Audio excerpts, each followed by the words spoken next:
Well,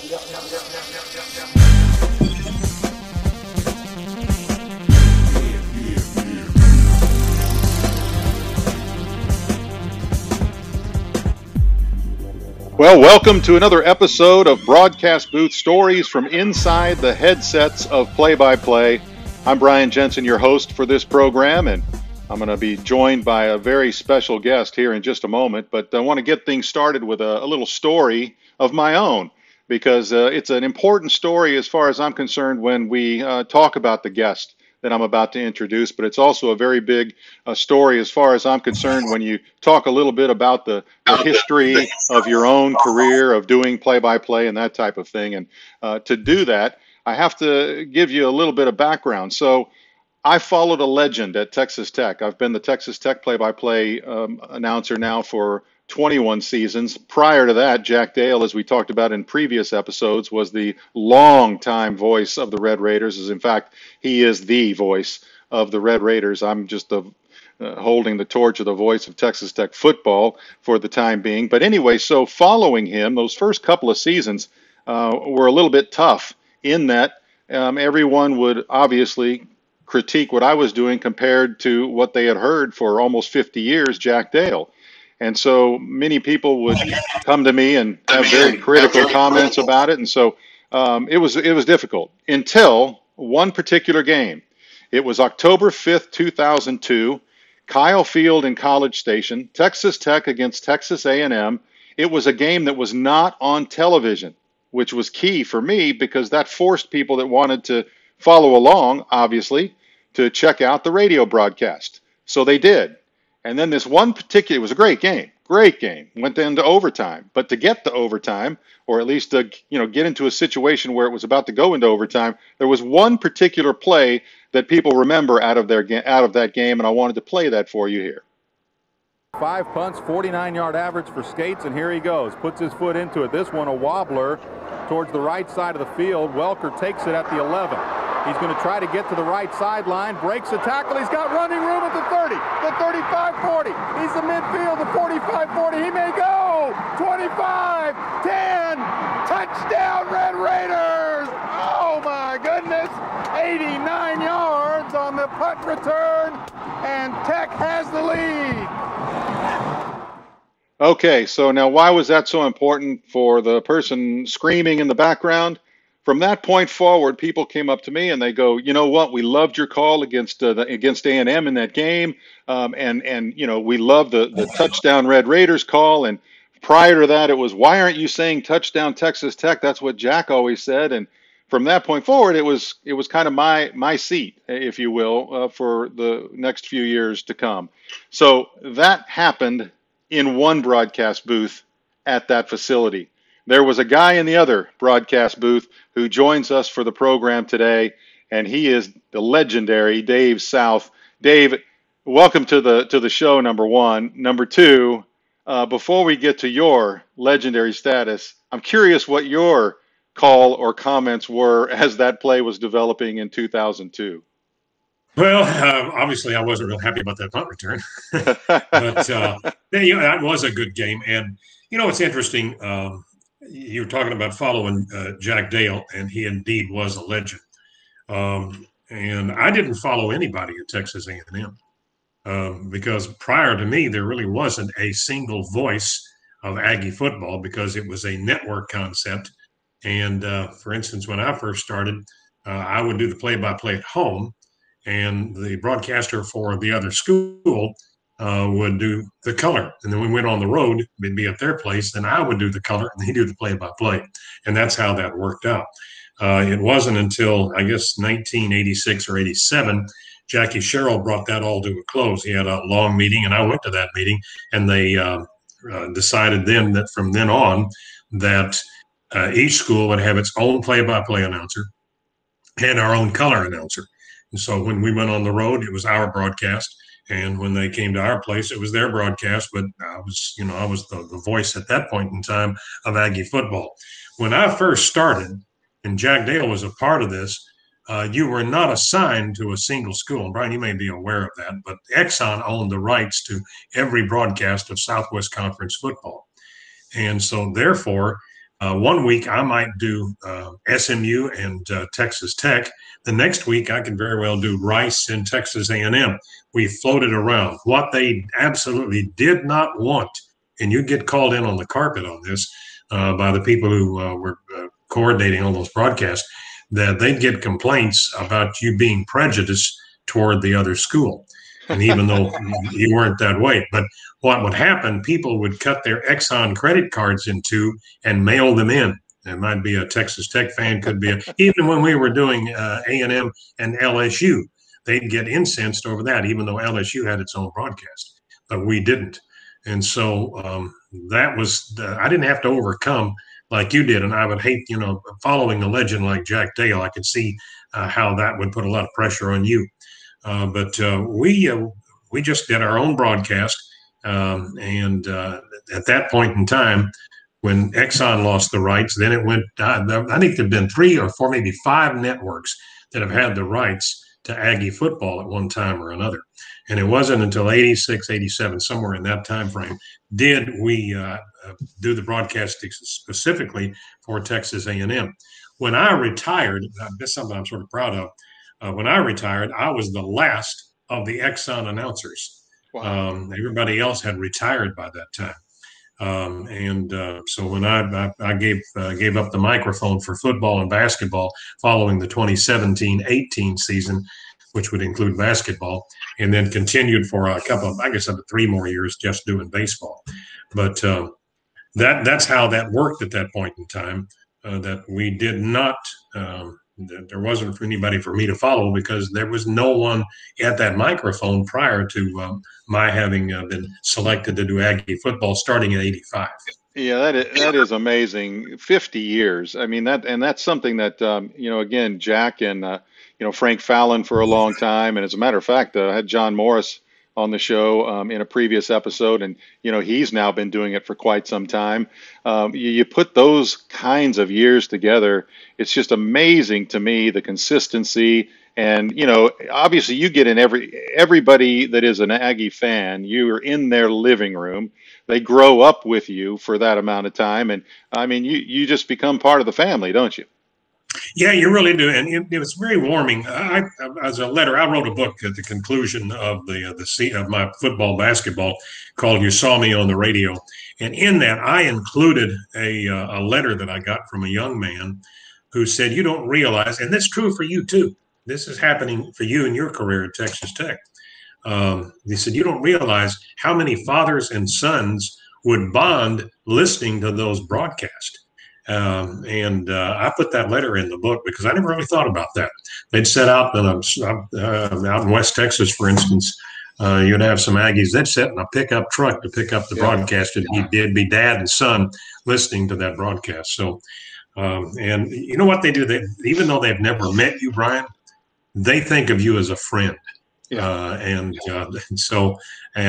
And all of a sudden you realize you got this relationship with all these people that you really don't know. You don't know them until you meet them somewhere. And that's still happening to me today. I went over to Houston County, which is over around Crockett, and I did an Aggie muster back in April. And the number of people that walked up and said, "Boy, I've listened to you from the get-go." They said they miss you and all of that stuff. But all of a sudden you realize that those people, they feel like they know you, that they consider you to be a friend. Well, and it is so fun when you're at an event, and I know you had this experience many, many times. I recall being at College Station, being a guest on your show pregame out in I think you were on one of the fields near the stadium. People will come up to you then, and they, like you say, they talk to you like they've known you forever, and it sometimes catches you off guard a little bit to kind of get your own composure and go, okay, I have to engage as if I've known this person for all these years, right? And it's an interesting dance that you do in some of those conversations. So, I was working out last week. No matter of fact, this past Monday, and a young man walked up to me and he said, introduced himself, said, "You don't know me, but you just met my father." And I said, "Where?" He was at the Crockett muster, and you signed your book over there. And he said, "I listened to you as I was growing up." And He's a young man that's still a student at Texas A&M. So you do have relationships with people. That's the reason that I admire. I think the greatest announcer I've ever heard in my life, and I've never met him, but I feel like that I know him, and that's Vin Scully of the Dodgers. And that's amazing that he could go and do those games that long. I can't imagine the relationships that he built with those fans that are Dodger baseball fans. Well, that is so true. And hey, I've got his bobblehead. So, and now wait a minute. Matter of fact, I'm looking at it right now. It's right above my head. Well, bringing that up, I was going to save this until the end, but I've got to ask you about this. I saw this on eBay. Check this out. So your bobblehead is still selling for $19, but look at the circle up on the upper left right over there. Hey, it's sold out. So how about that? Nowhere to be found. That was pretty neat. I was amused when they came to me and they said, we'd like to do a bobblehead for you in your last season. And I said, okay, but are you going to be able to find a sponsor? And the two guys talking to me from Learfield said, well, yeah. And I said, who is it? And they said AARP. And that was difficult. I said, that's fine with me. I said, my granddaughter, I'm sure, would like to have that bobblehead. I don't know who else would like to have one, though. Well, apparently quite a few people if it's sold out on eBay. So there you go. And you can see the one I've got. Let's see. I think it's this shoulder. I've been working on my weather technique here. I think it's this shoulder right here. Well, that was a Christmas gift. It's one of a kind. So there has not been a Brian bobblehead night at Jones AT&T. So that's funny. So you got me there for sure. Hey, let me ask you a couple of questions about your experience in the booth, because I find this intriguing.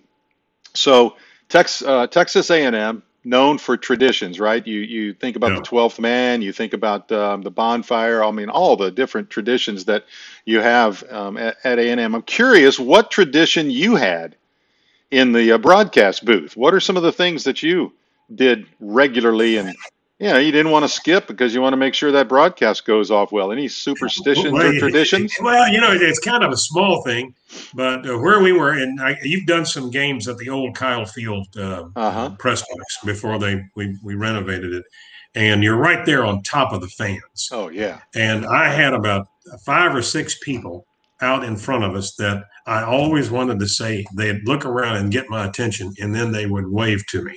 And that was kind of a tradition for them to say, hey, Dave, we're here. And so I remember that being something that happened every single week. Hey, Dave. Unfortunately, yeah. Those people that were in front of us in our booth were waving at us, but they weren't waving the same way.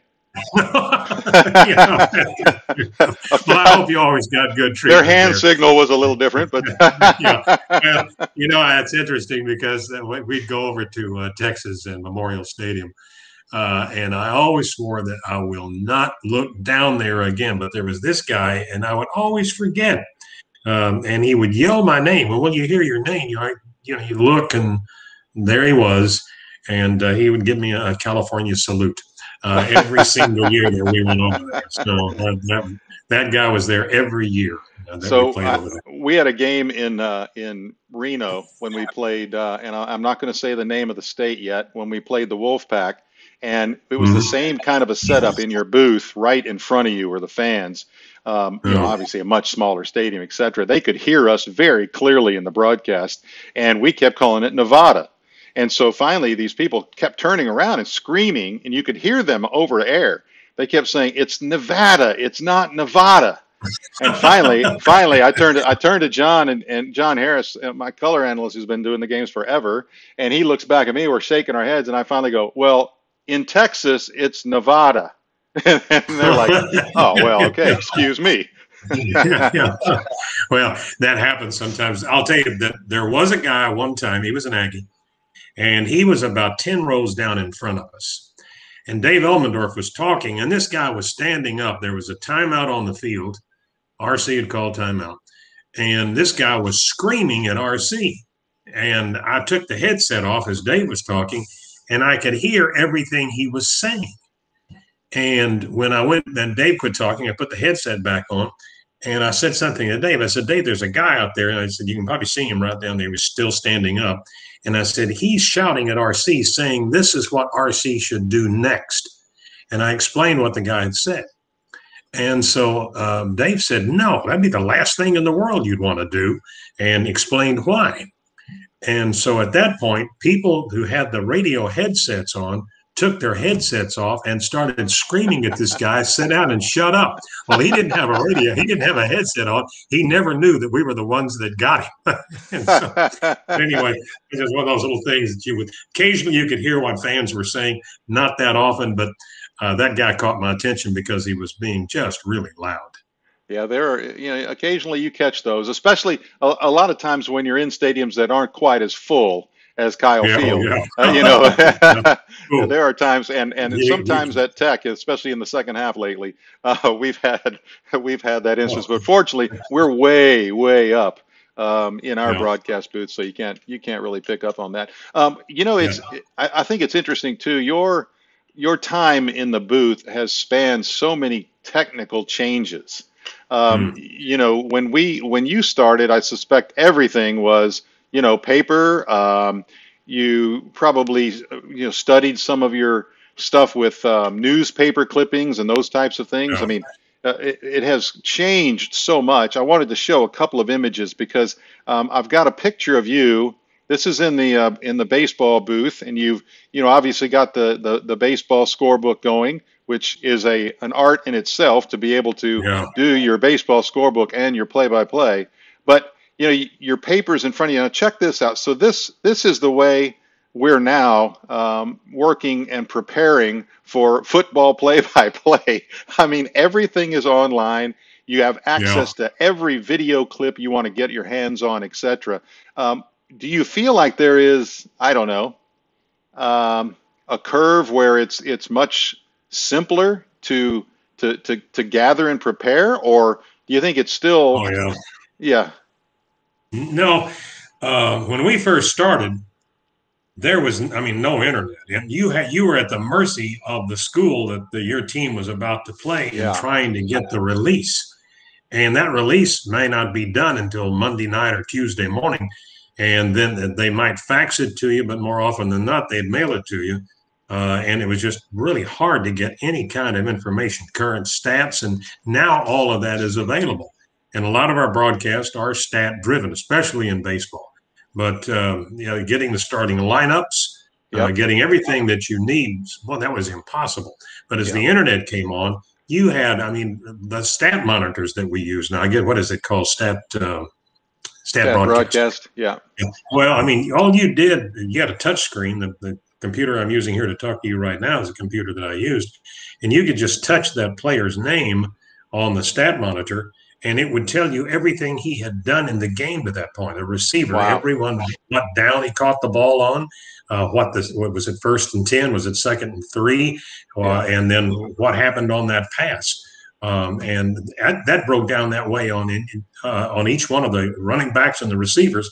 And then on the defensive side, you could touch a player's name, and it would tell you how many tackles he had made that day, how many tackles for lost. And then you wanted career stats on him, you could get career stats. That was the 19th touchdown that he scored in his career at Texas A&M. All of that was available to you. And that, I think that enhanced the broadcast. I wish we'd had the internet way back when. But we didn't. Yeah, you're giving out some secrets, though. Now people are going to go, "Oh, wow, that job's not as hard as I thought it was." Are you? A lot of people think we had all that memorized. No, we didn't. There was no memory work there. Only thing you memorized just the numbers and the names of the players. Yeah, but do you remember looking in your mailbox for the big media guide, waiting for the media guide before the season started to show up? Yeah. And they'd start piling up. The mailbox out front, when I started doing the Tech games, it was 2000, but I had done games prior to that, obviously, in other sports, other teams. Yeah. And you get the full season of media guides. It's not just your media guide. It's every team you're going to be playing starts showing up in your mailbox, and it's about to pull it off the wall in the front of the house. That's exactly right. And one of the things that I complained about is that some of those things were monstrous. Oh, yeah. There might be 5,000 pages on that thing. And one of the things I liked about Major League Baseball is that that they had a standard size that every team in the major leagues had to put out. I always wish that we had a standard size in the press guides, which would have been more manageable to carry with you and also to keep track of. But we didn't have that. But I think that's a great idea. And now they're doing away with the media guides. Well, yeah. Problem with that back in the day was that they used it as a recruiting tool too. And so you had, so you had your sports information people trying to make them as as robust and as pretty as possible. If they could give the player 2 pages instead of 1 at one university, then that was a calling card to say, hey, look how much exposure we're going to give you in our media guide. So it was a big thing back then. But yeah, I'm glad to see that. Glad to see that has moved on just a little bit, and they're a lot. They seem to be a lot more regulated when it comes to what they have online. So that's a good step. Definitely. Talk to me a little bit about your well, I don't want to call it a farewell because that's not fair. More of the pomp and circumstance of the last few years. Your football, basketball, and then baseball unfortunately ended with a COVID ending. But let's start with the football, because I really thought some of the things that took place for you. This is the Schenkel Award, by the way, which congratulations on that, the Chris Schenkel Award. Thank you very much. What a terrific honor that was. But just the honors that you had on the field, that, and then your final day where R.C. Slocum was out there to hand you the jersey. Talk a little bit about those moments. Well, the Schenkel Award, that was definitely nice. We got to go to New York, and they had a big, they had the National Football Foundation, the Hall of Fame, and the inductees, and I was the first person to be introduced that night because of the Schenkel Award. And I was surprised. I did not know R.C. R.C. was standing behind me with that jersey. I'd seen him down on the field, and I said, "Oh, I guess he's going to be introduced for some reason." But he was down there specifically to give me that jersey. One of our sponsors, and I guess you have maybe one out there in Lubbock, but it was Rudy's Barbecue. Oh, yeah. And got real close. They did our coaches show, and so that jersey, rather than just hang it here in the house and nobody's ever going to see it, they took that jersey and it's hanging now over at Rudy's Barbecue. And then one of the things that happened to me, Brian, was that I was always honored from the get-go. Jackie started this. But every time the football, basketball, and baseball teams, every time they won a championship, they gave me the ring that was given to the team. And I ended up at the end of my career with 23 rings. Wow. And I'll be honest with you, they're gaudy. And they're just gaudy. And so what I did, I talked to Jay Black at the Texas Sports Hall of Fame up in Waco. And soon now they're going to have a display of those rings. And also that Schenkel Award will go in there. Yeah, that was really nice because I had them locked up in a safe, and I wanted to share those with, I think just the average fan would like to see some of those rings. Yeah, and but so Dave, all 23 of them. Yeah, go ahead. Dave, with the jersey, I'm looking behind you. I see a spot or two that we could have had it in the shot right here. You guys still got some wall space. I guess we could have. Yeah, I've got all kinds of stuff here. But I decided that was the direction I wanted to go with all my stuff. The SEC gave me an award at one of the basketball games as we were wrapping up, and that's on display now at a credit union that I do business with, along with some other things that I was given.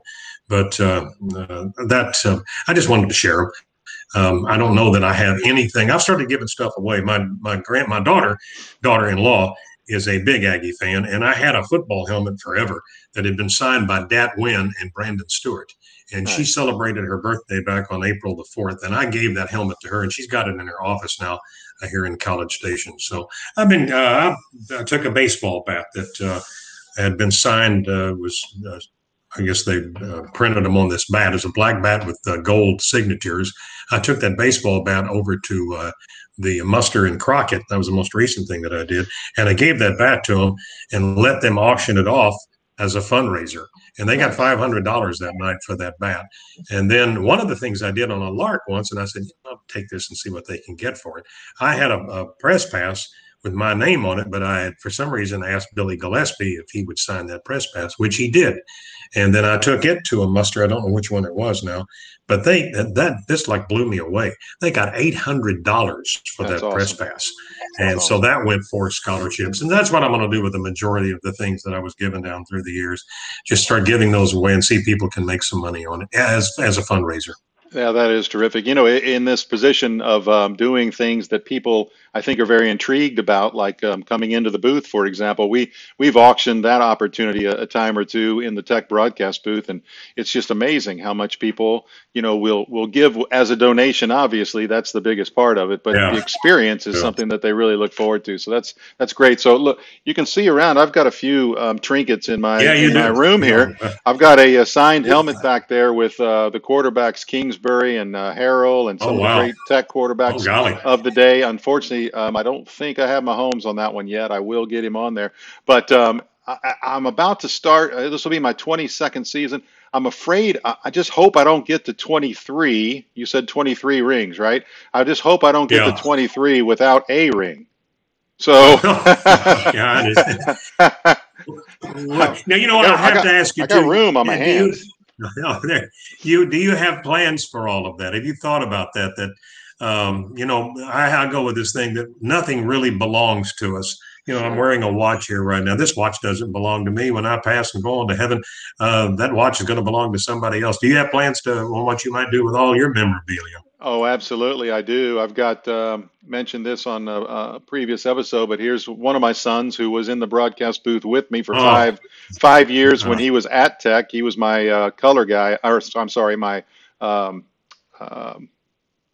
what does he do? He's the spotter. Thank you, spotter. I don't have a spotter. That's probably why I couldn't remember it. I don't have one anymore.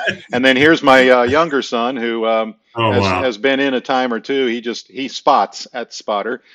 So yeah, they're definitely going to be the recipients of some of it. And then like you did, I would love to be able to hand off some of it to donations. I think that's a great way to keep it moving into people's hands that really want to cherish it.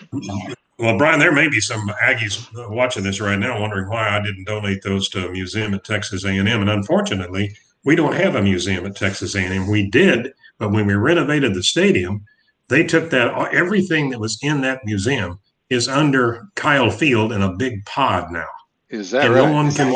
No one can see it. John David Crow's helmet. There's all sorts of things in there, and I can't believe some of it's ended up at that Sports Hall of Fame up in Waco.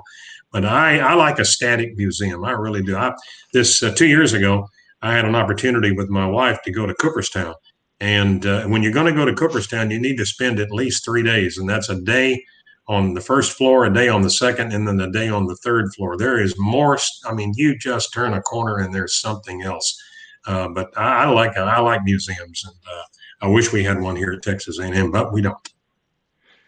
Yeah, that's a great point too. And the other thing too, I think is real important is making sure that the legacy of those before you is carried on as well. Has A&M done some things, or are they preparing to do some things to do that with your stay at A&M as well that you know of? Well, other than just what they did when I retired, because I announced going into the final season that would be my last year. And the jersey at the end of the season, and then they gave me a nice going away as far as basketball was concerned. I was supposed to have an activity. I was going to throw out a first pitch in the last home baseball series, but COVID, as you know, we got 18 games deep into the season, and the baseball season is over. Now, Learfield did ask if I wanted to come back and do the next year, which was this year is just completed. And I said, you know what? When I did my first game of baseball this year, that made 50 years, and that was enough. And I didn't want to go on. And I said, thanks for the offer, but we'll let Andrew go in there and take over the baseball as well. Well, that brings up the quick question of you mentioned at the very beginning of our show today, you mentioned you didn't have to follow the legend. You are the legend, okay? Andrew has to follow. He did have to follow. So did you have some, I don't know, conversation with him, some moments that you've shared with him to try to help get, you know what I mean? Having been in that position, I know how those first couple of years can just be tough. We called Andrew and his wife, and I said, y'all come over for dinner, and let's just have a talk about any questions you have you want to ask me. And so I figured for about 2 hours. They got there at 6, and we had a nice meal. The next time I looked at the clock, it was after midnight, and that conversation had gone on that long. That's And we great. had a great time. And one of the things they asked of me, they said, "Would you like to be a part of the selection on the guy who's going to replace you?" And I said, "Absolutely not." I said, "I'm going to trust you all that you're going to get somebody that's a good guy and a good broadcaster." And I think they have done that in Andrew Monaco. But I didn't want to be a part of that. But we had a great time that night. And then I pretty much just left him alone because he has his own thoughts and his own ideas about how he wants to do it. And that's how he should do it. I don't think I should try to influence him in any way at all. Well, I'm hoping to have Andrew on an episode in the future as well to catch up with him, and we'll obviously talk a little bit about some of the things that he has taken into his career from what you did so wonderfully for 50 years. Congratulations on that awesome career. I would like to tell you one more story. Sure, absolutely. Here's one of those little funny things that happened.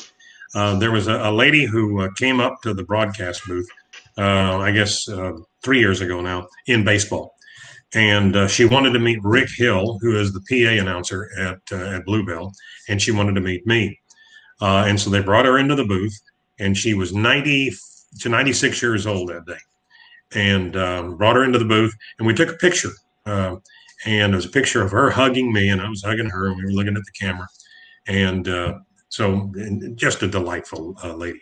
Well, a year later, they brought her back, and she wanted to come up and say hello again. When she got up there, she said, "Do you remember that picture that we took of the two of us here in the booth of us hugging?" And I said, "Yeah, I do." She said, "Well, I took that and I had it put on a pillowcase and I sleep on your face every night."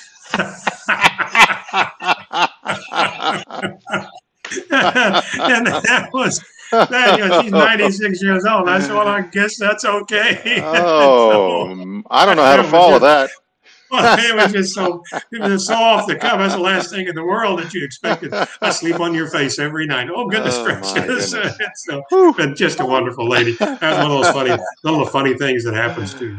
Oh, I love it. Love it. Dave, thank you for the stories. These are awesome. I know we could go on and on and on. I may thank do you that for having again. me on, and I think it's great on what you're doing. I think that there's a lot of people that are interested in what people like you do and like to have some insight into all of that. For us, the broadcast booth, it just got to be, just what we did.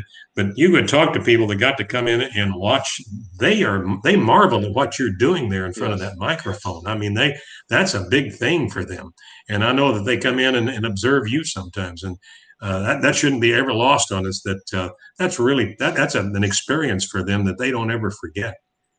Completely agree and really appreciate that comment too. So Dave, thanks, man. This has been so much fun. So much fun. I agree. It was fun.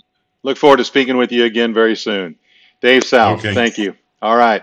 So that wraps up this episode of Broadcast Booth. Some great stories from Dave South, and mentioned in the previous episode that John Morris and I had followed legends. Now we've had a legend on an episode. We'll have many more as we go forward with Broadcast Booth. I want to thank everyone for watching this episode and remind you that if you want to follow us, you can follow us in many different ways, as you'll see on the screen here, as well as podcasts. We are now a podcast. You can get us where you have your favorite podcast, Apple Podcasts, Spotify, etc. So be sure to join us there as well, won't you? Look forward to speaking with you again on an episode upcoming in the near future. Thanks for listening.